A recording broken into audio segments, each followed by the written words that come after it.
What's going on, everybody? Welcome to Keeping Up with Cash. It is the one and only host, Cash Money Morgan. So this episode today is episode 14. It is called a series of Unmorganate events, and we will get into that. But before we start, I just want to say, let's freaking go!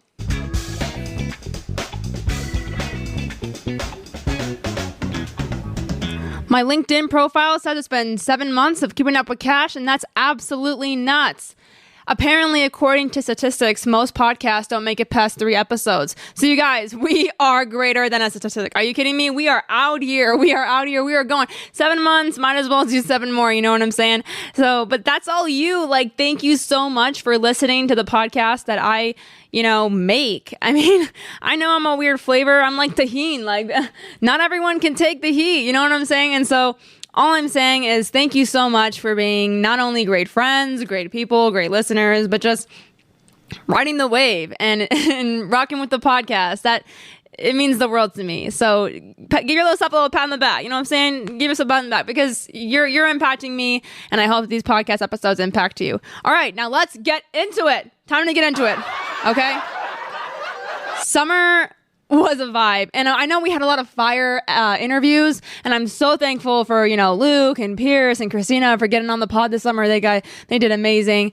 But let's get into it. So I obviously went to Miami, and I went to Lake of the Ozarks, and did some crazy Latino girl stuff. I'm just wild. Like I'm a wild cat, and that's fine. So kind of came back from vacation, hit the work grind. It was super great, just kind of in my bag with everything. And a lot of things kind of came at me. I went to a bachelorette party in Kansas City, and we went skydiving, and that was awesome. And also, if you're ever in Tin Roof in Kansas City, I believe in the women's bathroom, like 3rd stall, I put check out my podcast, Keeping Up with Cash on Apple and Spotify. I've had like 3 people take a picture of that and send it to me. And that was awesome. I never really expected all these people that I knew to be in the 3rd stall at that place, but rock on. So if you're ever there, you'll take a picture. Let's make it a trend. But that's that. And bachelorette party. Visited some friends in St. Louis, all that stuff.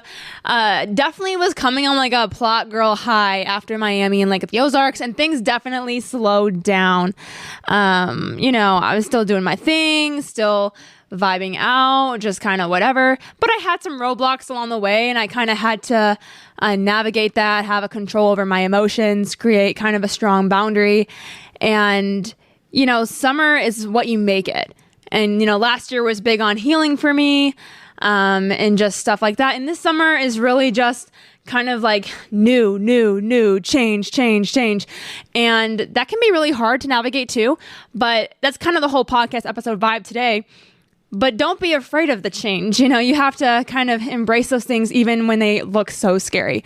So that, those were kind of the good vibes that kind of happened. Now let's get into the Unmorganate events, because let me tell you something. There was a few, okay? There was a few. So yeah, we're going to get right into it. I needed to move out of my apartment. But before we get into that, the week before, I was going through some stuff. I'm not going to lie. Like, I am definitely an emotional person. I feel everything super deeply. I'm an Aries. I'm not afraid to tell you how I feel. Which that can mean so many things. I'm not afraid to tell you if I like you. I'm not afraid to tell you if I don't like you. I'm not afraid, just very bold and honest. And sometimes I wish I wasn't that way. Like, sometimes I wish I could just literally be super duper chill sometimes. But I just feel things at like 100% or 0%. And I guess that's just who I am. And so there was a period of time that I felt like I was emotionally numb. And I just kind of, I don't know if it's just because, I was hurt really bad by like certain people and certain situations. I don't really know if it's just kind of like, I got excited about talking to dudes and this, and then didn't pan out. And I don't know if it's a combination of just like continuous disappointment to the point where I felt emotionally numb. I just kind of felt like I don't care about anything. I don't care about anything. And to some people, they're like, oh, that's the best place to be. You're not worried about a thing. But to me, to someone who last summer I cried like every day, which I'm not saying that's a good thing either. I'm really not. But I know myself, and I know that I'm someone who cries. And not all the time, but like I cry when I see like a cute little dog, like a cute new baby. Like I cry. That's what I do. And I have not been able to cry. And so this is so goofy, but it was like my mission to cry. I hadn't cried in 6 months. So I'm going to talk to my coworkers and I'm like, oh, what you do this weekend? And they're like, blah, blah, blah. I'm like, yeah, I tried to cry. And they're like, what are you talking about? I'm like, yeah, man, I looked up like, this is so bad. This is so bad. But I looked up like, for real, guys, I could not cry. I was looking up like dying dog videos. There's so many on YouTube. Like it's so wrong. But for some reason, I like couldn't cry. Could not. Like I would get so sad. I can get sad. I can get depressed, but I can't cry. And I know, and I'm like Googling like how to make yourself cry, like reasons why you're not crying. And Google is saying, you got to be so careful with Google because Google be saying some stuff. Google can put you in a depression real quick. But Google was saying to me that like I had so many like emotions built up that, just stuff like that. And it just saying the same old thing, like, listen to sad music, do things to help, get in that sad place. I'm like, yo, Google, I'm sad. Okay, being sad is not hard for me. Like, but I can't cry. I can't let myself, I guess, like emotionally relax and feel it. I think I'm just like tense about it. And so shout out to my coworker, Patty. She was like, bro, you got to watch Legends of the Fall. Okay, that movie is so sad. So I'm like, okay, say less. This is my homework. So I go home. I turn on Legends of the Fall. I'm a huge fan of Brad Pitt. Are you kidding me? I start watching it. I'm like, okay, this is like some old country movie. This is 2 hours long. Like, are you kidding me? There's no way I'm going to like stay. I have ADHD. There's no way I'm going to stay up on this movie the whole time. You guys, I was clocked in. That movie, I'm not even a movie guy. 5 stars. That movie literally had me zoned in for the whole 2 hours. So many twists and turns, so many different like situations. I didn't cry. I did not cry. If anything, I laughed, which is like kind of also psychotic, but super good movie. Oh my gosh. But yeah, couldn't cry. It was a good effort though. And so that's kind of where I was at. And there were certain things that I felt like were making me sad. And so I talked to a lot of my friends about it. I was like, you know what? I'm going to take a social media break. I mean, I was still posting things on my like story or post or my podcast stuff. But from me and my social media, I was like, you know what? I'm not going to scroll through feed. I don't want to see anyone else's posts. I don't want to see anyone else's likes, comments. I don't want to see any of that stuff. I'm just focused on like myself and like marketing, whatever. That's what my social media break looked like for me, because I didn't want to stop advertising and marketing, like not like myself or the podcast, but I didn't want that. I don't want what I was going through to hinder that progress. I just knew that I'm not ready to be in a place where I'm like seeing certain things. And so I kind of just took a break from the outer of that. And that was honestly really great. And that was good. I'm kind of like still doing that sort of. But don't feel bad for not wanting to see stuff. Like that's you protecting your heart, mind, and eyes. Like you don't need to feel bad about choosing you. And I think that's something that I've done for so long. Don't feel like if this is what you want, if you know what's best for you and it might hurt someone else's feelings, well, I'm sorry. Like your mental health has got to be up on your priority list for yourself, as someone else's should be too. So that's kind of, yeah, I mean, I was just vibing out, doing that, took a little break, So then we go into the apartment, you guys. In the apartment, this new crib is very interesting. So I got out of this situation and I was like, you know what? I really just need to move somewhere else. I need to be alone. I need to do this thing. So, so far I'm excited. It's a really small apartment. It's like 415 square feet, but it's a 1 bed. It's downtown, got some nice amenities. I'm like, you know what? This is a decent price for what I'm getting. Like it's small, but it's just me. It's good because I don't really I'm not super great at cleaning. It'll be okay. Like it'll work. So I'm really excited. I pay like this early move-in fee because I got to move in early, which that was a whole thing. I thought that I wouldn't have to pay the fee. So that's like strike one, okay, is that I had to pay this fee. I couldn't get out of it, whatever. So I move in and I'm going to just say to you guys, I suck, okay? I'm a procrastinator. I learn everything from experience. My parents literally are like, Morgan, and they know it and I know it, and so it's inevitable, which kind of sucks. But I wasn't 100% packed, and my mom and grandma came all the way from Wisconsin to help me move in, and I was like 40% packed, but I have a lot of clothes. I could straight up stock a Goodwill or a vintage store. I have enough for probably at least 8 racks of clothes. And I had a beautiful, beautiful, massive walk-in closet in my last apartment. And this is literally, it's like 2 feet. Like my new closet is like 2 feet long. So we just having to figure out the storage and getting rid of bags and bags of clothes and all this stuff. Everyone was really mad at me, as they should be, but it was just stressful. And so I'm trying to move into this apartment, and I get the keys and I walk in and it's dirty. It's not clean, which was frustrating. And I was like, please, you guys, clean it, hurry up. I need to move in, blah, blah, blah. So of course my mom and grandma come into town and they get stuff done. Like people listen to them. So that's cool. Okay. So finally it's cleaned at like 4 p.m. on Saturday, which is way too late on move-in day when we went there at 11. That happens. Washer and dryer don't work. Remote's not there.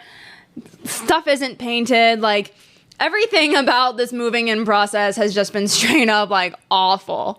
And it's just sucked. And then my grandma's car battery died. Shout out to Sid Mav though for coming in clutch with the little cool portable battery. That's awesome.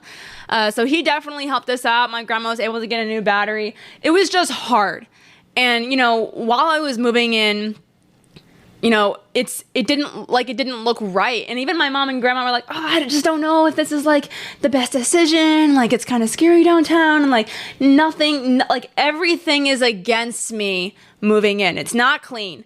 It's like almost every, like what works in this apartment, like every single appliance is like not wanting to work. And, like even the battery, like the miscommunication, like it seems like everything is not going right on this move. And I'm sitting here frustrated because I've been trying my best to like just handle myself. And for me, just handling my own mental health and like my stomach issues and like everything, even though like things are going well for me, I'm just not this person who is like uber strong. Like taking care of myself is really hard for me. That's why it's like, no, I can't have a dog right now. Like, no, I don't know. I'm like, I really got to focus on me. And so focusing on me and also this apartment and also my job and the podcast, it's a lot. And it just felt like nothing was going my way. And then I'm sitting here and I'm like, is this what God has for me? Like, did I just make this awful decision by signing this year-long lease in this apartment? And it seems like I am having to fight for basic needs and I don't understand why. And I was just in this frustration mode, in this and this. And so we ended up like going to my little Friday night spot and I introduced my mom to my friends and then we went to bed. And the next day, it was a new day. And right away, like went to the apartment, got stuff done, like cleaned the whole crib quickly, got all my clothes out. Shout out to Eva and Preston. They helped us move in right away. Like my mom, everything was... We got so much done that day, it blew my mind. Like, my mom and grandma literally moved mountains. It's like God, Debbie, Linda. Like, it's nuts. And I'm so grateful, so grateful that they were able to take care of me. Like, there's no one who's gonna love you like your mom and your grandma, man. Like, those people, those are your kids. And it, like, makes me emotional now. But it's so funny because this whole week was so frustrating that when my mom and grandma came into town, I was like nonstop crying. Like all this apartment stuff was nonstop crying. And before I touch on that, one of my really great friends had said to me, the week before, and I was like, dude, I literally cannot cry.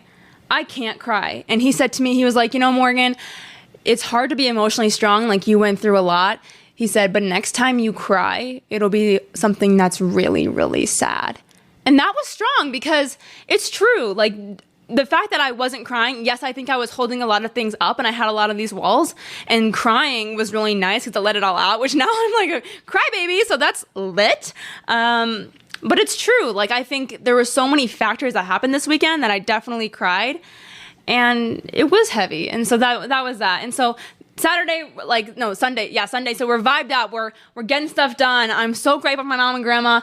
And, things started kind of happening at the apartment. We were talking to a few people. Some conversations were exchanged. And my mom looked at me and she was like, this place is actually pretty cool. It's close to a lot of stuff downtown. We don't really know what God's going to do in me, through me, who I'm going to meet, like what could happen networking wise with the podcast, the opportunities. I don't know. I just know that this apartment, like doors open, things kind of happened. And yes, it seemed like every single bad thing in this place that happened legitimately. But you got to be hopeful. And I think it's all about perspective too. I mean, think about this. Like, if this is what God has, if this is a good thing, why wouldn't the enemy attack everything about it? You know, like, why wouldn't, I mean, I'm like in a really great place mentally, spiritually, with my friends, everything. Like, I'm doing really well. So why wouldn't the enemy want to take away this new shiny apartment that's supposed to be, you know, just a symbol of new? And that's what I'm so excited about, is truly your new life is going to cost you your old one. And so this new apartment, there's no memories in here yet. There's no conversations in here yet. There's nothing. And you get to literally create all these new things. And I'm so excited for everything that's going to be happening in this apartment and in the vibe. And yes, there were so many unfortunate little things, but no one ever said that change was going to be easy. Like, getting out of your comfort zone and trying something new and getting out, like, I felt like, you know, when you turn into a butterfly, before that, like, you know, you're so comfortable being in your shell. You're so comfortable in what you know and your routine. And like, getting rid of all those clothes, I had to go through my closet. I had to go through all my baggage, everything from college clothes, everything I've had for 2 years, all this stuff. I had to get rid of it. I had to get rid of it all to start fresh, to make room for new. And that to me is a metaphor for our life, whatever you're going through. You have to literally deal with all the old stuff that you are pretending like's not there. And I told my grandma and mom, I said, you know what? Me going through my closet, me going through all my old clothes, I know it's there. I just don't want to deal with it. I don't want to go through it. I don't feel like it.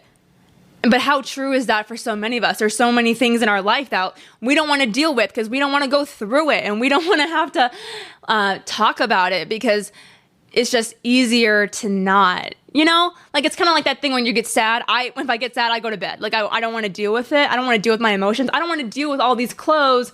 I don't want to deal with all this stuff. I don't want to deal with my past. I just want to go to bed.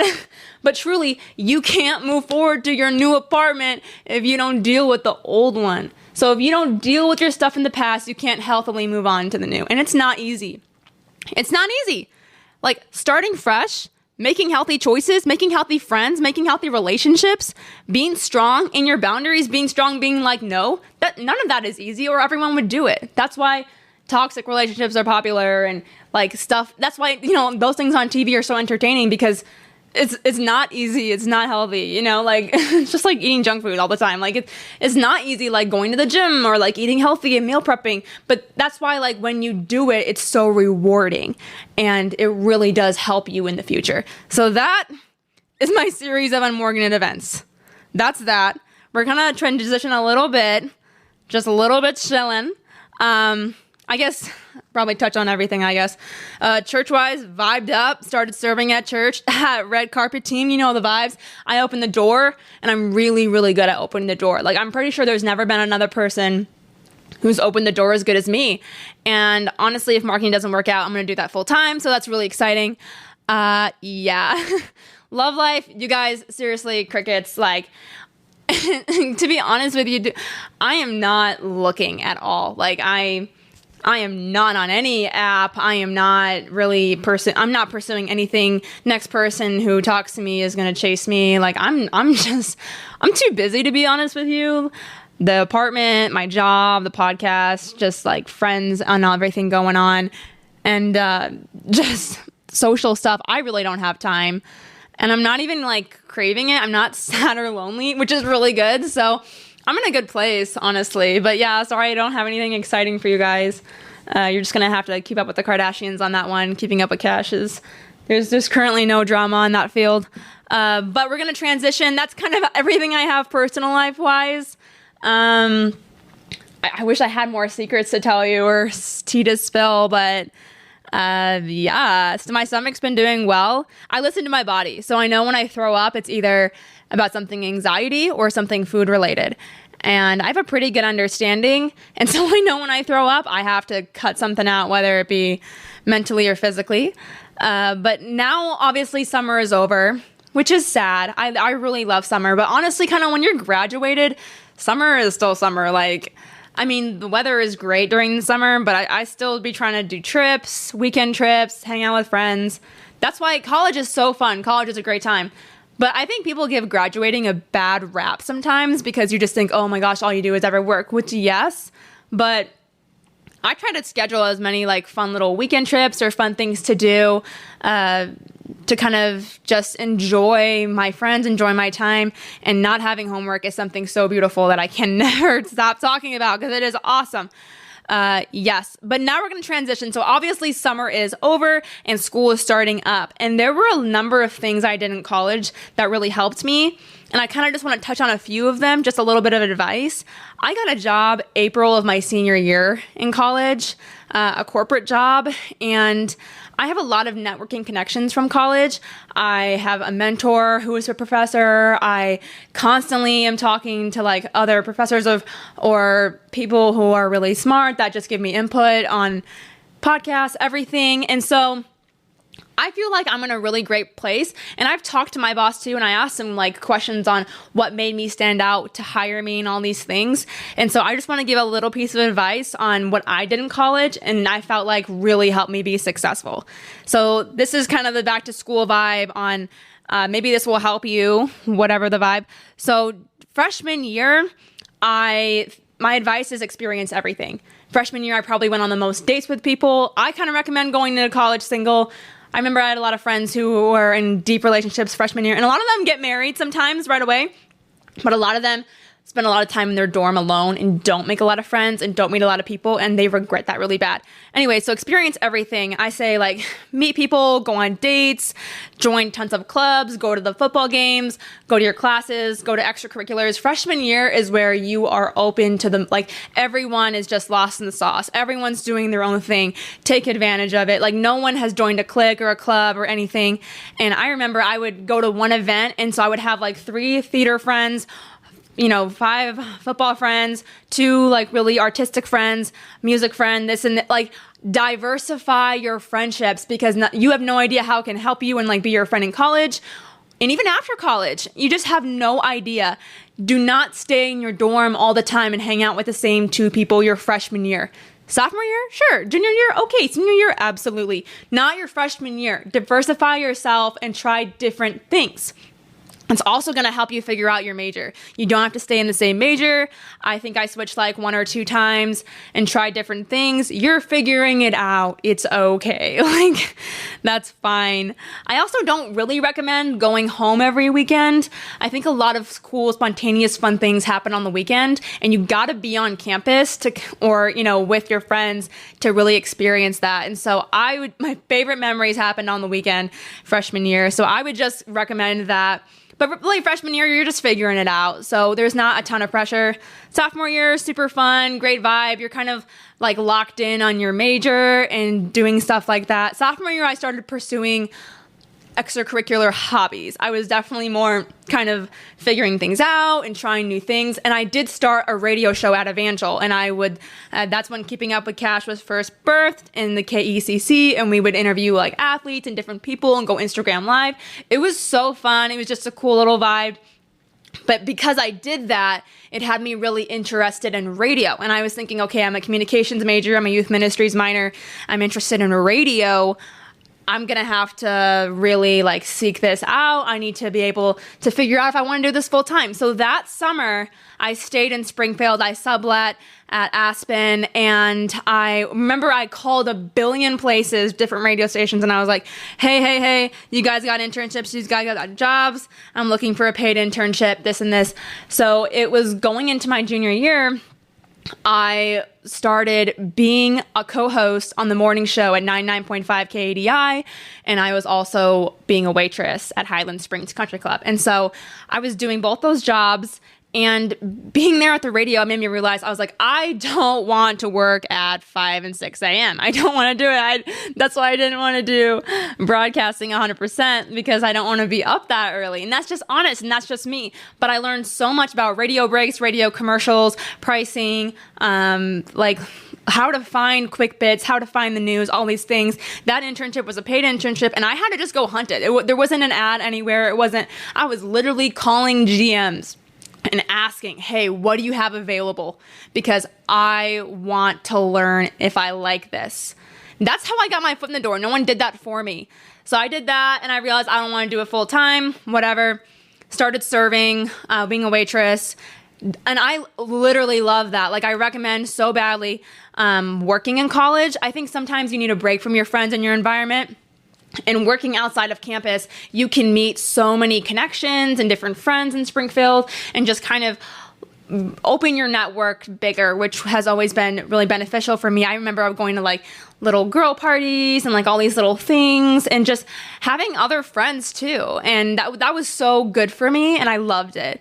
But yeah, so we're at the radio, I'm serving. Junior year is, for me, it was my hardest year. I just had a lot of pretty challenging classes, and that's true for a lot of people. So you're gonna really, like at that point in junior year, you pretty much have your friend group set. You don't really need to go to all the events, all the clubs. Like, you're focused on your studies, you're hanging out with your friends, you're focusing on, okay, what do I really wanna do with this career? Like, I need to prepare to graduate.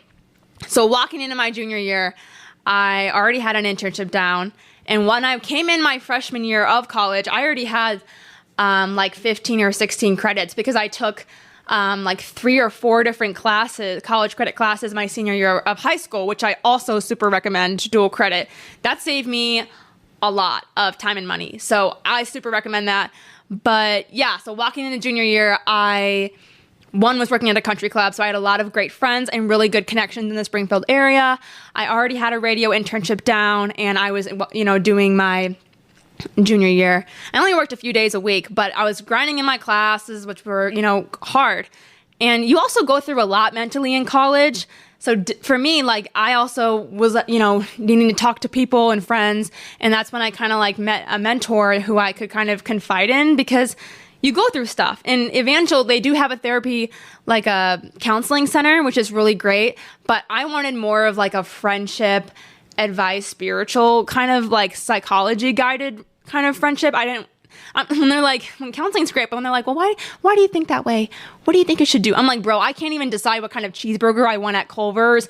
Don't ask me what you think I should do. I don't know. I literally, at Panera the other day, I had to ask. This is so embarrassing, but I had to ask the worker what she thought I should get. Like, I'm so bad at ordering food unless it's like a steak, honestly. But that's another topic.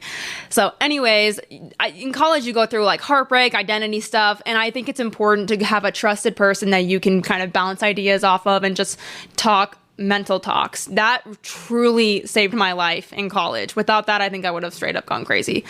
So junior year, it's your hardest year. And it honestly was a tough year, but I had a lot of fun too. I was going through some identity stuff, just how to figure out like my self-value and this and this. And ladies, if I could go back in time too, like literally dudes in college are dumb for the most part. I mean, some of them I have amazing guy friends, but like some people know how to date and do their thing, and some dudes are just kind of like being dumb, So let the man chase you, let them treat you right.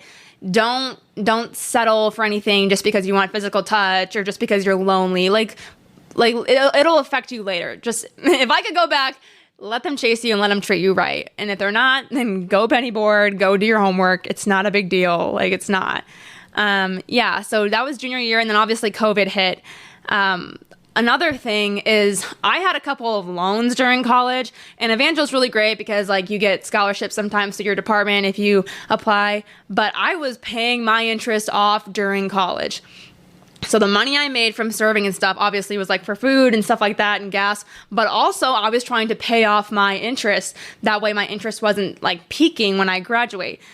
And that's something that I totally think would recommend anyone else doing. I think that was a good choice. I mean, I don't even know. So, I'm trying to think of that like money guy's name, but it's just not coming to me. Oh my gosh, I'm going to think of it like right after the pod ends.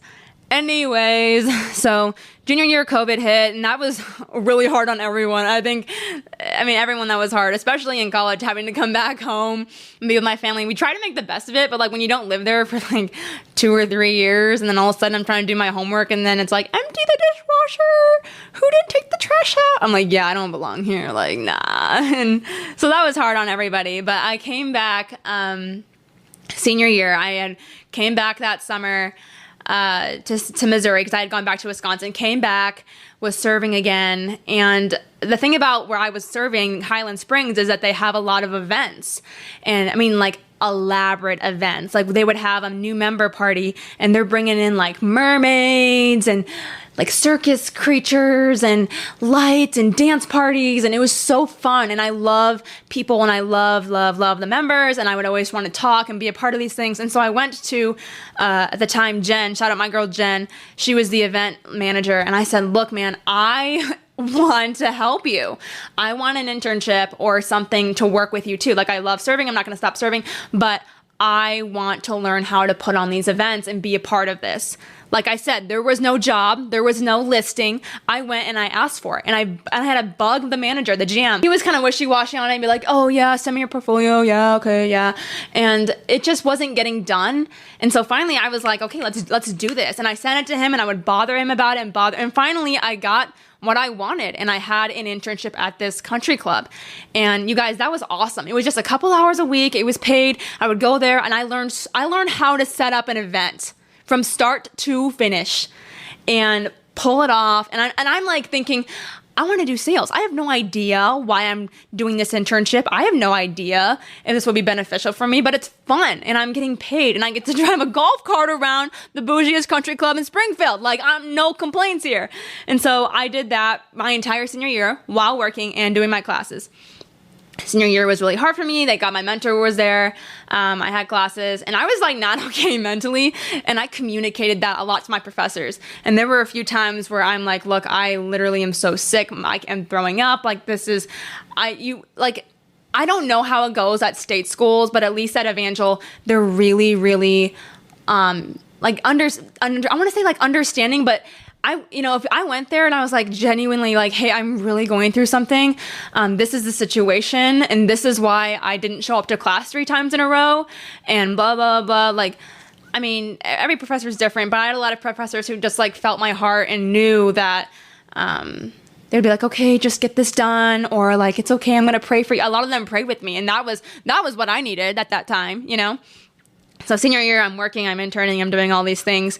And of course, when you're a senior and then it's the spring semester, you're scared. You're looking for a job. And there was pressure. My parents were like, we want you to get a job before you graduate. But like, when someone tells me that, I always equate my self-worth with my performance. So then I'm thinking in my head, okay, well, if I don't get a job when I graduate, therefore I am not a good child or a good student. And I know it's not what they mean, but that's how it feels. And that's tough. It's tough.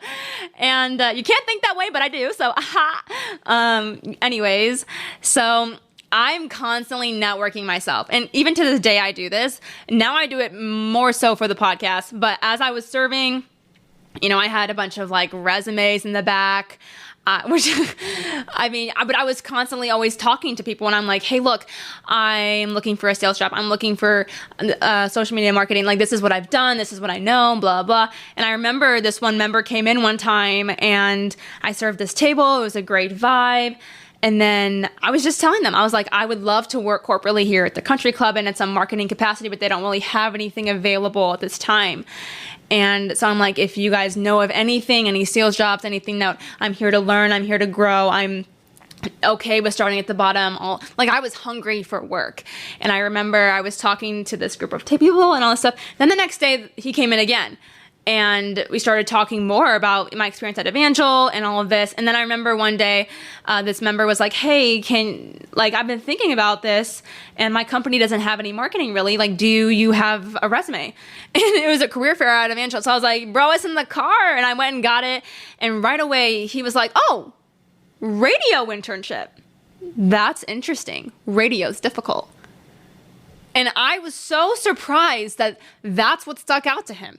Not my experience working sales at David's Bridal, not my experience being a social manager for the radio or the country club or all these other things. It was being a radio host that kind of stuck out. And I'm sure there was a million other things that added to that, but working there. So then I went in for an interview and it was kind of an interview. It was a walkthrough. We discussed stuff, we negotiated stuff, and then I had the job in April. That was terrifying, you guys. But I knew, I'm like, this is what God has. When it opened the door. And I told myself, I was like, I don't care what I have to sell or market. I'm going to sell or market it. You know, as long as it's quality and as long as I believe in it. And I mean, we sell tank heads, bro. I went from wedding dresses to tank heads, and I mean, it's wild, and I love it. It's a vibe, and I don't know what God has in store for me for the future, but I'm here for it, and that's why I just can't worry about really anything in life, because if God wanted me at where I'm at, doors open fast. So imagine that in your love life or anything else, like when it's his plan, when it's a part of his plan for you, it's just not going to be complicated. I feel like things are not easy and things take time and you have to be in the wait period. I'm not saying that stuff is easy, but I just feel like when it's God's will and way, it's simple. It's not complicated. And yeah. But to add on to that, I use my event experience all the time at my job. I pretty much help plan the entire Christmas party, and I'm like the MC and all that stuff, and I love it. And in my sophomore year, before I did the radio internship, I was a youth ministries intern for a year at a church here in Springfield, and I loved every second of it. And so looking back in college, you know, I walked into college with a lot of credits early. I had 3 different internships in college, and they were all like during school or in the summer and stuff like that in 3 different fields, basically. So not like diversified experience, diversified networks, and diversified, people and information and skill sets. You know, with the youth ministry, we were preaching. With the radio, we're making radio breaks. With the events, we're working with actors and learning how to schedule an entire event way ahead. Everything was so different, and yet everything I still use today. And so to kind of wrap everything up, that is my advice to do in college. You don't have to take it, but that's where it got me today. Is constantly networking yourself, constantly trying different things, having connections. And I love the fact that I could call up half of my professors and they would answer. And they would answer any question I need. They would be there if I really needed them for an event or something. And that is so beautiful. So that was my college experience. I can say that I'm out of college with a great job, with a handle on kind of everything, great friends, great professors, just a really good vibe. So yeah, and I'm excited for everyone else. If any of this helped you, let me know. I would just absolutely love to hear your story and your college experience. And if you have any questions, feel free to message me. So yes, and you guys, trucker hats are dropping, okay? And you don't even want to hear me talk anymore, I know, because you're like so sick of how waiting, but the wait is worth it, okay? She's about to drop like it's hot. So I'm so excited. And also, if you guys want to start your own podcast, you know what to do. Hit my link at the bottom of the episode, this and this, blah, blah, blah, blah. Also, if you like the episode, leave a review. If not, don't leave a review. But like, okay, the best review that's funniest wins. Like, if you leave a review that is absolutely hysterical, I'm going to reach out to you and we're going to collaborate, or maybe I'll get a free hat or something. Like, please, I would love to see some goofy type of reviews. But yeah, I just hope that you guys are doing so well. You know, I pray for everyone who listens to this. If you need to take a break from social media, if you're in a situation of change and you're scared and it's new, no matter what is going on in your life, it's going to be okay. Don't fear the change, and your new life is going to cost you your old one. So, all right. Well, you guys have the best time ever. If you're in college and you're starting school, I can't wait to hear everything about it. It's going to be so fun for you. All right. Love you guys. Bye.